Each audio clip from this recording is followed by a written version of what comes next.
بسم اللہ الرحمن الرحیم وصلی اللہ علی النبی الکریم۔ دیکھیے، اسلام کو خدا نے اس حیثیت سے بھیجا کہ دنیا میں وہ ایک پرزرو ریلیجن بنے، محفوظ دین۔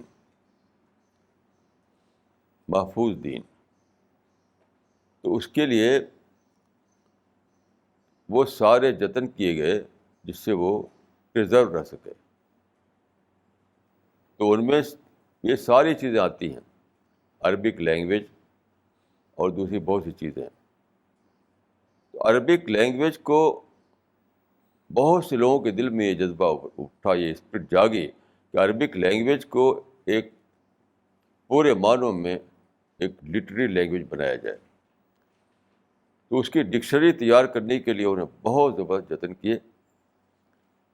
اس زمانے میں جو اسکرپٹ تھا، جو لکھنے کا جو رسم الخط تھا، تو اس کو کہا جاتا تھا خط کوفی۔ تو وہ بہت ہی کروڈ فارم میں تھا۔ آج آپ اگر دیکھیں کوئی ایسی کتاب جو کوفی خط میں لکھی ہوئی ہو تو آپ اس کو پڑھ نہیں سکیں گے۔ ابھی بھی میوزیم میں کتب خانے میں ایسی چیزیں موجود ہیں۔ تو ایسے لوگ پیدا ہوئے جنہوں نے زبان کو پوری طرح سے ڈیولپ کیا۔ مثلاً ابن مقلہ ایک پیدا ہوا عباسی پیریڈ میں بغداد میں۔ اس نے اپنی پوری زندگی وقف کی اس میں کہ اسکرپٹ کو وہ زیادہ اچھا بنائے۔ تو کوفی خط کو اس نے وہ خط کی شکل دی جس کو کہا جاتا ہے نسخ، یعنی کوفی خط کو ڈیولپ کر کے اس نے نسخ کا خط بنایا، نون سین خے، جو کہ آج بھی چلتا ہے۔ وہ بیوٹیفل، وہ خوبصورت خط جو آج آپ دیکھتے ہیں اس کو کہتے ہیں نسخ، لیکن اس سے پہلے کوفی شکل تھا وہ۔ تو اس کو اتنا بیوٹیفل بنایا اس نے۔ اس طریقے سے اس زمانے کے جو قرآن ہوا کرتے تھے اس پر زیر زبر نہیں ہوتا تھا، نقطے نہیں ہوا کرتے تھے۔ یہ سب کام حجاج نے کیا۔ بہت سے ایکسپرٹ لوگوں کو لے کر اس نے یہ کام کیا کہ پورے قرآن میں نقطے قائم کیے گئے اور اعراب لگائے گئے۔ اس سے پہلے صرف حافظ لوگ ہی قرآن کو پڑھ پاتے تھے۔ اس لیے نسخے جو قرآن کی تھی، جو کاپی شروع کے جو کاپیز تھی قرآن کی، اس میں زبر زیر نہیں ہوتا تھا، نقطے نہیں ہوتے تھے۔ تو صرف حافظ لوگ ہی پڑھ پاتے تھے صحیح سے اس کو۔ اب ہر آدمی پڑھ سکتا ہے۔ اب جب کہ سارے قرآن کے سارے الفاظ پہ زبر زیر ہوتے ہیں اور سارے اس پر نقطے ہوا کرتے ہیں، تو اس کی وجہ سے ہر آدمی کے لیے ممکن ہوگا کہ وہ قرآن کو صحیح سے پڑھے۔ یہ سب کام بہت دل لگے ہیں، بہت محنتیں کی ہیں لوگوں نے، تب جا کر یہ کام انجام پایا ہے۔ تو اسی طرح سے قرآن کی کاپی تیار کر کے ساری دنیا میں پھیلانا، اس کو یہ لوگوں نے کیا۔ قرآن ایک بائنڈنگ کی صورت میں دنیا میں پھیل گیا۔ اس کے لیے بہت زبردست کوشش کی لوگوں نے۔ اس طریقے سے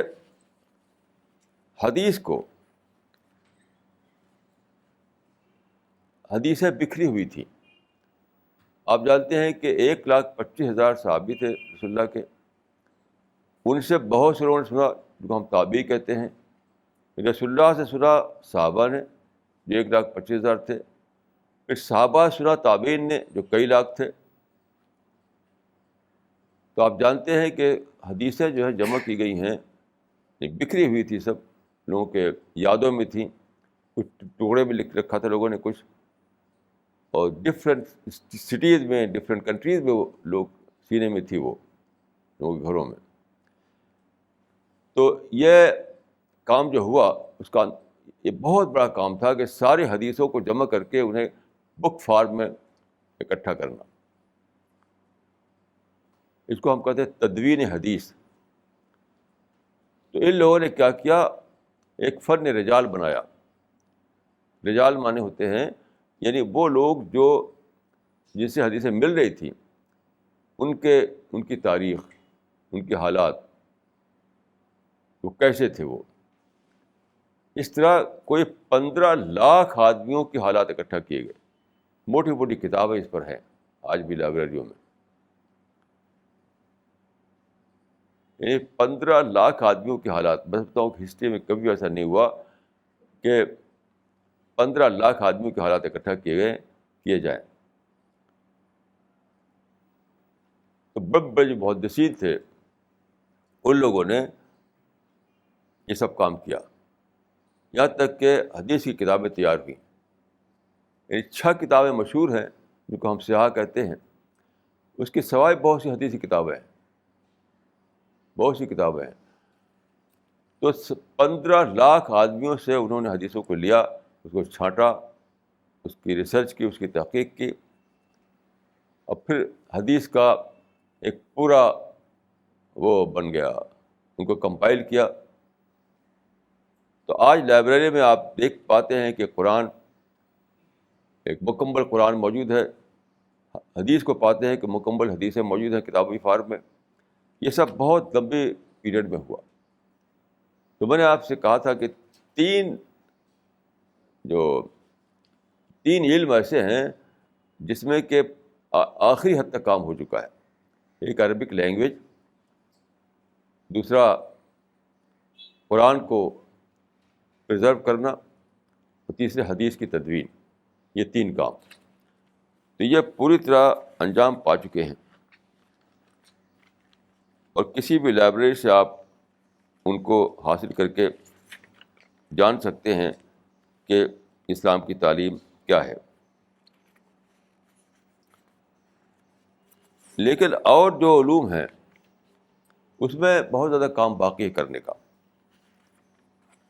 جو علم کے دوسرے شعبے تھے، یعنی اسلامک لرننگ کے یا اسلامک نالج کے جو اور بہت سے شعبے تھے، تو ان میں ابھی بہت کام کرنا باقی ہے، بہت کام کرنا باقی ہے.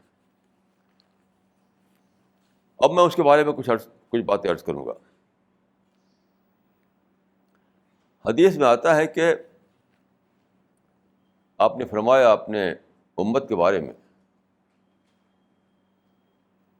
کہ لَتَتَّبَعُنَّ سُنَنَ مَنْ كَانَ قَبْلَكُمْ شِبْرًا بِشِبْرٍ وَذِرَاعًا بِذِرَاعٍ.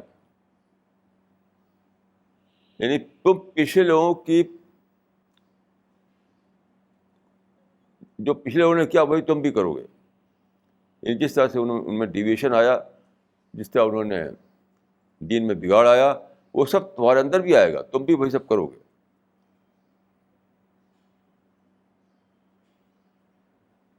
یہاں تک کہ آتا ہے کہ حتیٰ ولو دخلوا جحر ضب لدخلتموہ، کہ پچھلے لوگ اگر کسی گو کے بل میں گھسے تو وہ بھی تم کر ڈالو گے. اب یہاں پر سوچنے کی بات ہے کہ ایک طرف قرآن جو ہے پرزرو ہے، اسلام پرزرو مذہب ہے، تو پھر یہ بگاڑ کیوں آیا؟ کوئی بھی شخص سوچ سکتا ہے کہ جب آپ یہ کہتے ہیں کہ اسلام کا جو ٹیکسٹ ہے وہ اپنی اوریجنل فارم میں آج بھی پرزرو ہے، تو پھر اسلام میں بگاڑ کہاں سے آیا؟ یہ میں کلیئر کرنا چاہتا ہوں اس بات کو. دیکھیے، ایک ہے ٹیکسٹ اور ایک ہے انٹرپریٹیشن. دوسرے ریلیجن میں اور اسلام میں یہ فرق ہے کہ دوسرے ریلیجن میں خود ٹیکسٹ ہی میں ملاوٹ ہو گئی، خود ٹیکسٹ میں. اب ان کا ٹیکسٹ جو ہے اوریجنل فارم میں باقی نہیں رہا. مثال کے طور پر بائبل جو ہے وہ بہت ساری بکس لکھی گئی ہیں، اور ایک اس طرح کا ڈسپلن بن گیا ہے، وہ ہائر کرٹیسزم بولا تھا ان کتابوں کے مطالعے کے لیے، یعنی کرٹیکل اسٹڈی کے لیے. یہ بات اسکالرس کے درمیان ثابت ہو چکی ہے، پروو ہو چکی ہے کہ بائبل میں اس کے ٹیکسٹ میں بہت سی باتیں شامل ہو گئیں. یعنی اوریجنل ٹیکسٹ جو تھا پہلے وہ اب باقی نہیں رہا ہے. یہی سب مذہبی کتابوں میں ہوا کہ خود ٹیکسٹ ہی میں ملاوٹ ہو گئی. لیکن اسلام میں کیا ہوا ہے کہ ٹیکسٹ تو انٹیکٹ ہے، انٹرپریشن میں لوگوں نے بہت زیادہ گڑبڑ کیا. یہ فرق ہے. اس کا مطلب یہ ہے کہ اگر آپ دوسرے مذہبوں کو ان کے اوریجنل فارم میں جاننا چاہیں تو آپ جان نہیں سکتے، کیونکہ جب ٹیکسٹ ہی میں ملاوٹ ہو گئی ہو تو آپ کیا کریں گے؟ آپ نہیں کر سکتے. لیکن اسلام میں یہ پاسبل ہے کہ آپ اس کے ٹیکسٹ کو پڑھ کر کے اس پہ اسٹڈی کر کے جان سکیں کہ اسلام کیا ہے. تو اسلام میں جو بگاڑ آیا ہے وہ بگاڑ آیا ہے انٹرپریشن میں، ٹیکسٹ میں کوئی بگاڑ نہیں آیا ہے. اس پہلو سے میں کچھ باتیں عرض کرنا چاہتا ہوں.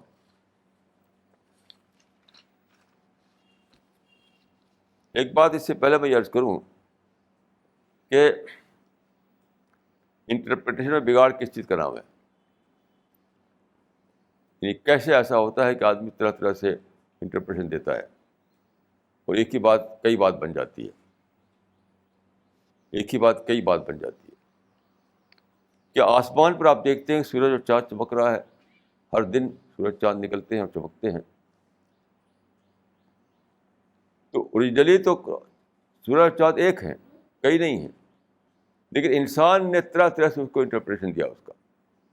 مثلاً ایک شاعر تھے نذیر اکبر آبادی، انہوں نے کہا کہ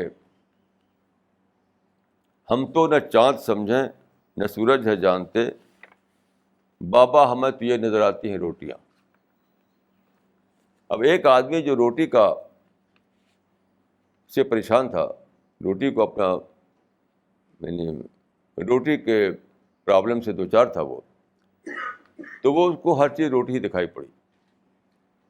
ہم تو نہ چاند سمجھیں نہ سورج ہے جانتے، بابا ہمیں تو یہ نظر آتی ہیں روٹیاں. اب دیکھیے کہ کچھ اور لوگوں نے کیا کیا، انہوں نے کہا کہ انہوں نے اسی کو خدا سمجھ لیا، چاند سورج کو خدا سمجھ لیا، انہوں نے اس کو روٹی سمجھا. ایک شاعر نے چاند سورج کی روٹی سمجھا. دوسرا انسان کیا کہتا ہے کہ ہم تو نہ چاند سمجھیں نہ سورج ہے جانتے، بابا ہمیں تو یہ نظر آتے ہیں دیوتا. میں اسی کو شعر کو اس طریقے سے ڈال کر کہہ رہا ہوں کہ دنیا میں ہزاروں سال تک چاند اور سورج کو پوجا گیا ہے، اس کو خدا سمجھا گیا ہے. تو گویا کہ انہوں نے یہ کہا کہ ہم تو نہ چاند سمجھیں نہ سورج ہے جانتے، بابا ہمیں تو یہ نظر آتے ہیں دیوتا. ایک ہی چیز کو انہوں نے روٹی کہا، دوسرے کو انہوں نے دیوتا کہا. اسی طرح سے کچھ لوگوں نے کہا کہ بھائی یہ کیا ہے، تو صرف روشنی کا سورس ہے، ہم کو اس سے لائٹ ملتی ہے. تو کیا کہ انہوں نے یہ کہا کہ ہم تو نہ چاند سمجھا نہ سورج جانتے، بابا ہمیں تو یہ نظر آتی ہیں لالٹین. اصل جو تھا کہ خدا کا کریشن ہے، وہ خدا کے کمال کو دکھا رہے ہیں، وہ خدا کے ایگزسٹنس کو بول رہے ہیں. وہ کیسا عجیب ہے وہ خدا جس نے اتنا یونیورس بنایا، اس طرح سے چاند اور سورج کا نظام قائم کیا، جس نے اسٹارس بنائے، پلینٹ بنائے، سن بنایا. یہ خدا، یہ جو ہے خاموش زبان میں خدا کی خدائی کا اعلان تھا، خدا کے ایگزسٹنس کا اعلان تھا. یہ کسی نے نہیں سمجھا. کسی نے اس کو روٹی سمجھ لیا، کسی نے دیوتا سمجھ لیا، کسی نے اس کو لالٹین سمجھ لیا. یہ تھا انٹرپریٹیشن کا فرق. یہی آیا ہے یعنی اسلام میں. لوگوں نے اپنے اپنے مائنڈ کو لے کر کے اسلام کا قرآن کا اور حدیث کا انٹرپریٹیشن دیا.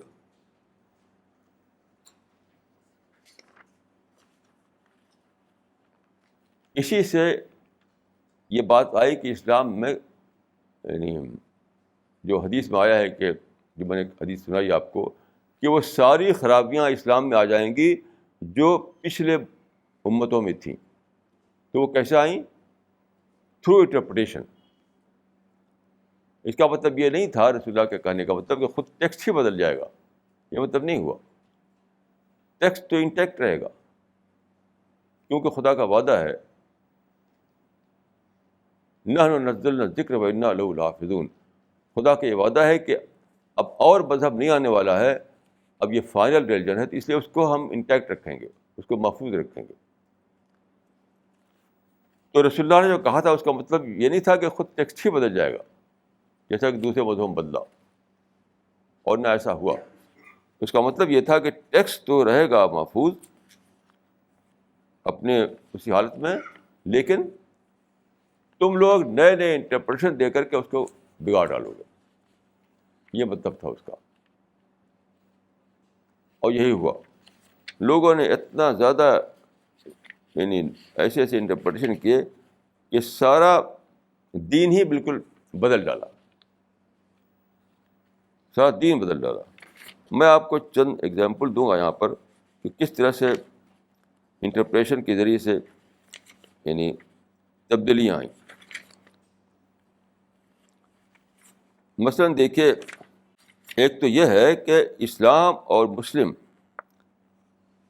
یہ دونوں ایک بن گئے. جو کتابیں لکھی گئیں بات کو وہ اس طرح سے لکھی گئی جیسے کہ اسلام اور مسلم دونوں ایک ہیں.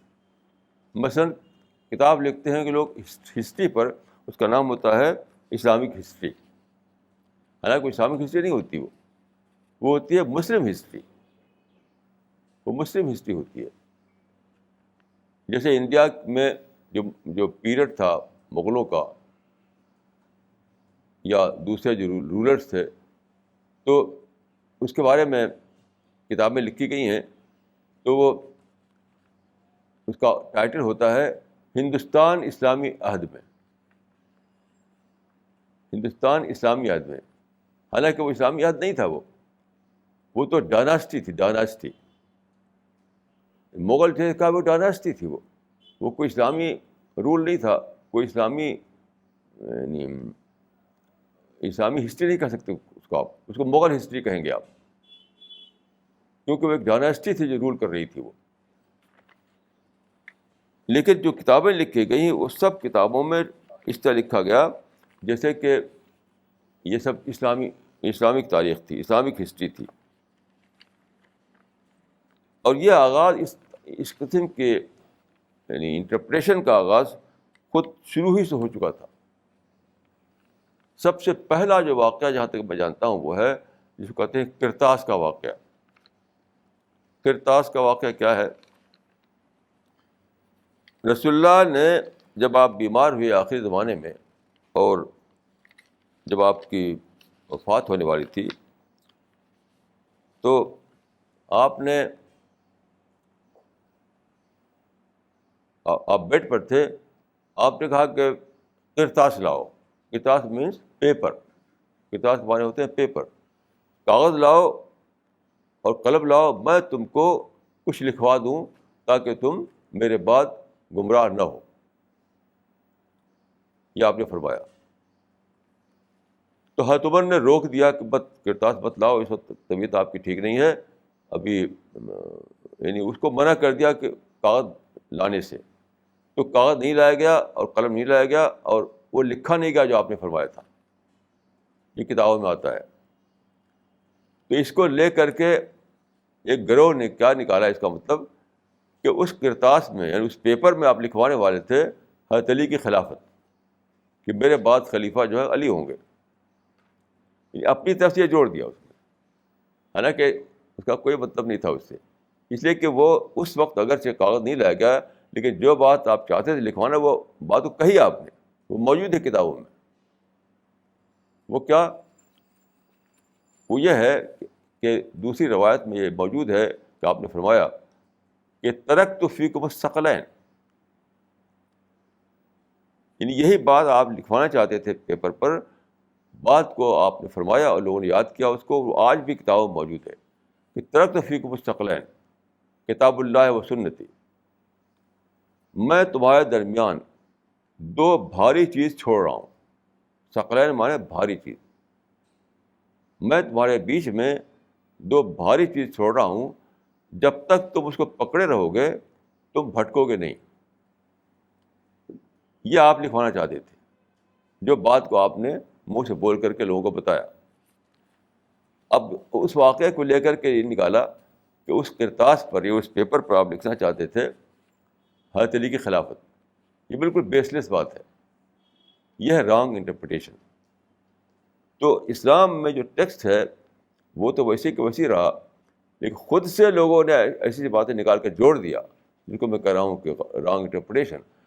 تو اس انٹرپریٹیشن میں بہت ساری غلط باتیں آ گئیں, اور سارا جو بگاڑ آیا ہے بعد کے زمانے میں, جس کو رسول اللہ نے فرمایا تھا, وہ سب بگاڑ آیا تھرو انٹرپریٹیشن. تو آپ کو اگر یہ جاننا ہے کہ اسلام ہے کیا سچ مچ, تو آپ کو آج بھی یہ موقع ہے کہ آپ ٹیکسٹ کو پڑھیں, اور ٹیکسٹ کو پڑھ کر کے آپ جان لیں کہ اسلام کیا ہے. ایسے دیکھیے ایک ایگزامپل میں دیتا ہوں کہ ایک بہت بڑی انٹرپریشن غلطی ہوئی جس کا بہت نقصان ہوا, وہ ہے دنیا کو دارالحرب بتانا. یعنی عباسی پیریڈ میں جو فقہ بنی, اس فقہ میں انہوں نے یہ کہا, جو دنیا کا جو تقسیم کی, کہ جہاں مسلمانوں کا رول ہے وہ ہے دارالاسلام, اور جہاں نان مسلم رہتے ہیں وہ دارالحرب ہے. وہ دارالاسلام و دارالحرب کا بٹوارہ کیا انہوں نے. یہ کیوں ہوا؟ یہ کہیں قرآن میں لکھا ہوا نہیں تھا, کہیں حدیث میں رسول اللہ نے بتایا تھا, حتیٰ کہ دارالحرب کا ورڈ ہی یوز نہیں ہوا ہے قرآن و حدیث میں. یہ تو پہلی بار فقہا نے استعمال کیا. تو چونکہ وہ زمانہ جبکہ یہ فقہ بنی آپ جانتے ہیں کہ 150 سال بعد, یعنی عباسد پیریڈ میں. تو عباسد پیریڈ میں کیا تھا؟ مسلمانوں کا امپائر قائم تھا, یعنی ایشیا اور افریقہ کے بہت بڑے رقبے میں ان کا امپائر قائم تھا, ان کی سلطنت. تو آپ جانتے ہیں کہ جب کوئی گورنمنٹ, کوئی ایسی سلطنت بنتی ہے, کوئی امپائر بنتا ہے, تو پڑوسیوں سے اس کے کچھ نہ کچھ جھگڑے لگے رہتے ہیں, کچھ نہ کچھ لڑائیاں ہوتی رہتی ہیں. یہ عام بات ہے. جو بھی ہسٹری میں کوئی امپائر بنا ہے, کوئی بڑی سلطنت بنی ہے, تو ہمیشہ اس کے ساتھ یہی پیش آیا. ہمارے انڈیا کے ساتھ بھی آپ جانتے ہیں اس طرح کے یعنی بارڈر کے جھگڑے ہوتے رہے ہیں, اور ابھی بھی جاری ہیں. تو جب بھی کوئی امپائر بنتا ہے تو اس کے ساتھ ساتھ بارڈر کے لوگوں سے لڑائیاں بھی آ جاتی ہیں. تو چنانچہ یہ مسلم امپائر جو کوئی 800 سال تک باقی رہا, تو اس زمانے میں لڑائیاں پیش آتی تھی. اس سے کانشیسلی یا انکانشیسلی یہ مزاج بنا کہ باقی جو دنیا جو ہے, ریسٹ آف دا ورلڈ جو ہے, وہ ہماری اینیمی ہے. ریسٹ آف دا ورلڈ جو ہے ہماری اینیمی ہے. یعنی یہ ایک پولیٹیکل فنامنا تھا, نہ کہ اسلامک فنامنا. دوسروں کا یعنی دوسروں سے لڑائی چھڑنا, دوسروں سے کوئی جنگ ہونا, یہ that was a political phenomenon. وہ اسلامک فنامنا نہیں تھا کہ لڑو لوگوں سے, لڑ کے ایسا کرو. اب کیا ہوا کہ کانشیسلی یا انکانشیسلی انہوں نے سمجھا یہ سارے لوگ جو ہمارے رائیول ہیں, یہ سارے لوگ ہمارے اینیمی ہیں. اس مزاج کی وجہ سے جو انہوں نے بنایا, جو تقسیم کی انہوں نے, تو مسلم جو جہاں رول کر رہے تھے ان کو کہہ دیا کہ دارالاسلام ہے, جہاں مسلم نہیں رول کر رہے تھے ان کو کہہ دیا کہ دارالحرب ہے. وہ دارالحرب کا مطلب کیا ہے؟ دارالحرب مانے ہوتے ہیں لڑائی کا گھر, یعنی لینڈ آف وار. دارالحرب کا مطلب ہوتا ہے لینڈ آف وار. اس کا مطلب کیا ہے کہ وہ ملک جس سے مسلمان پوٹینشیلی ایٹ وار ہوں, یا تو ایٹ وار ہو یا پوٹینشیلی ایٹ وار ہو. تو اس وقت جب کہ مسلمانوں کا امپائر قائم تھا تو سچویشن ایسی ہی تھی, پولیٹیکل سچویشن, کہ مسلمان یا تو لڑائی چھڑی ہوئی تھی یا پوٹینشیلی ایٹ وار تھے مسلمان. آپ دیکھیے, آپ تاریخ دیکھیے, مغلوں کی تاریخ دیکھیے, عباسیوں کی تاریخ دیکھیے, اسپین کی تاریخ دیکھیے, مسلسل ایک نہ ایک لڑائی چلتی رہتی تھی, کسی کی لڑائی چلتی رہتی تھی. تو اس کے تحت یہ ذہن بنا کہ مسلمان دوسری قوموں سے یا تو ایٹ وار ہیں یا پوٹینشیلی ایٹ وار ہیں. اس وجہ سے انہوں نے یہ بنا دیا کہ مسلم ایریا جو ہے دارالاسلام ہے اور نان مسلم ایریا جو ہے دارالحرب ہے. یہ کتنا بڑا نقصان تھا, اس کی وجہ سے دعوت کا مزاج ختم ہو گیا. دعوت یہ چاہتا ہے کہ آپ کسی کو دشمن نہ سمجھیں, دوسروں کو اپنا سمجھیں, انسان سمجھیں, ان سے محبت کریں, ان سے خیرخواہی کریں. دعوت کا جو مزاج ہے وہ خیرخواہی چاہتا ہے, محبت چاہتا ہے. لیکن یہ جو دارالحرب کا جو کانسیپٹ ہے یہ الٹا ہو گیا. یہ دوسرے لوگ جو تھے, نان مسلم جو تھے, وہ آپ کے دشمن بن گئے, آپ کے رائیول بن گئے, آپ کے حریف بن گئے. تو آپ سوچئے کہ جن لوگوں کے بارے میں آپ کا کانسیپٹ یہ بن جائے تو آپ دعوت دیں گے ان کو, ان کے لیے تو لڑائی کی تیاری کریں گے کہ کب لڑائی پیش آ جائے. آپ کا مائنڈ یہ رہے گا پتہ نہیں کب لڑائی پیش آ جائے, اس لیے ان کے لیے جنگی تیاری کرو. یہ تھی پولیٹیکل سچویشن, نہ کہ اسلام کی ٹیچنگ جس نے دارالحرب کا کانسیپٹ پیدا کیا. یہ ایک ایگزامپل ہے, آپ سمجھ سکتے ہیں کہ انٹرپریٹیشن کی غلطی سے کتنی بڑی غلطیاں ہوئی ہیں جن کو ہمیں آج ٹھیک کرنا ہے.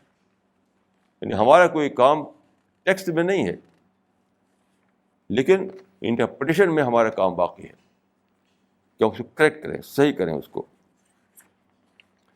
کیونکہ اس کی وجہ سے بہت بڑا نقصان ہو.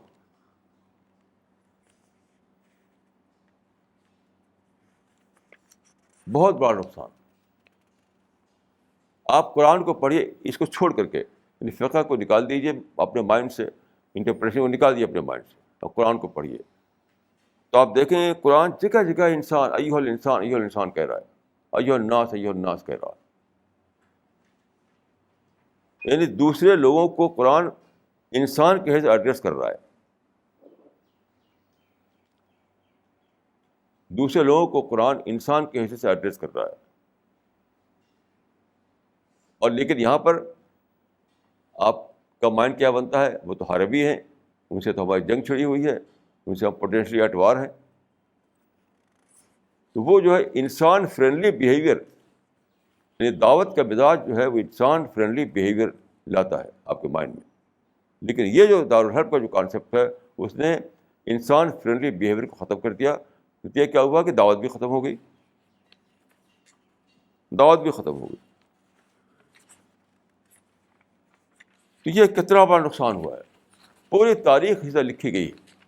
آپ کسی بھی مسلمانوں کی لکھی کسی بھی تاریخ کو پڑھیے, اس میں یہی لگے گا کہ اسلامی تاریخ نام ہے جنگوں کی کہانی, جنگ اور فتح اور لڑائی اور ٹکراؤ, اسی کی کہانی. ہر وہ کتاب جس کا ٹائٹل ہوتا ہے اسلامی تاریخ, وہ جنگوں کی تاریخ ہوتی ہے. کسی بھی تاریخ کو پڑھ لیجیے آپ. اگر یہ کیوں ہوا, اس کی وجہ سے ہوا, یہ صورت پیش آئی. اس کو سب سے پہلے محسوس کیا تھا ابن خلدون نے. عبد الرحمن بن خلدون ایک بہت بڑا عالم تھا جو اسپین میں پیدا ہوا. اس نے یہ بات لکھی تھی اپنا, جو اس کی کتاب ہے مقدمہ ابن خلدون میں, کہ یہ ساری تاریخ جو لکھی گئی ہے اسلامی تاریخ کے نام سے وہ سب صحیح نہیں ہے, کیونکہ اس میں جنگیں ہیں, فتوحات ہے, بادشاہوں کی کہانیاں ہیں. یہ سماج کا یعنی مسلم سماج کا جو حالات تھے وہ اس میں پوری طرح ریفلیکٹ نہیں ہوئے. تو اس نے کہا کہ پھر سے ری رائٹ کرنے کی ضرورت ہے ہسٹری. اگرچہ وہ کر نہیں سکا خود, وہ چاہتا تھا کہ اسی نئے پیٹرن سے اسلامک ہسٹری لکھی جائے, لیکن وہ پوائنٹ آؤٹ تو کیا اس نے مقدمہ ابن خلدون میں, لیکن خود وہ اسی طرح سے لکھ نہیں سکا. وہ تو میں سمجھتا ہوں کہ ہسٹری کو بھی ری رائٹ کرنا ہے, فقہ کو بھی ری رائٹ کرنا ہے. جتنے بھی یعنی تین کو الگ کر کے, یعنی عربک لینگویج, قرآن اور حدیث, ان تین کو چھوڑ کر کے جتنے بھی مسلمانوں میں علوم بنے ہیں, جو لرننگ کے جتنے بھی برانچز ہیں, سب میں ری رائٹ کرنے کی ضرورت ہے. سب میں اسی قسم غلطیاں ہوئیں. یعنی بات کو لوگوں کو یہ کام کرنا باقی ہے. تاریخ جو اس سے لکھی گئی کہ بادشاہوں کی تاریخ اور خلفاؤں کی تاریخ, جنگی کارناموں کی تاریخ اور قوموں کو زیر کرنے کی تاریخ, اس سے کیا ہوا, اس سے کیا ہو کہ پرائڈ کا ذہن بنا. پرائڈ عام طور پہ جو آپ دیکھتے ہیں کہ فخر سے کہو کہ ہم مسلمان ہیں, یہ کہاں سے آتا ہے؟ اس کا سورس کیا ہے؟ عام طور پر بازار, دکانوں میں, گھروں میں جگہ دیکھیں گے آپ لکھا ہوا فخر سے کہو کہ ہم مسلمان ہیں. عام طور پر آپ اسپیچز میں سنیں گے, کتابوں میں پڑھیں گے کہ ہم فخر, ہم کو اس پر فخر ہے کہ ہم مسلمان ہیں. یہ کہاں سے آیا؟ یعنی فخر کا کانسیپٹ کہاں سے آیا؟ نہ قرآن میں کہیں لکھا ہوا ہے کہ اسلام تو والی فخر ہے, نہ حدیث میں کہیں ایسا ہے. یہ ہے ہسٹری سے آیا ہوا. فخر کا کانسیپٹ ہسٹری سے آیا ہے, وہ قرآن اور حدیث سے نہیں آیا ہے.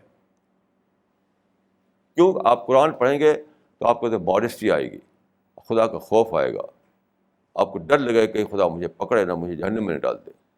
تو فخر کہاں سے آئے گا؟ وہاں فخر کوئی سوال ہی نہیں پیدا ہوتا.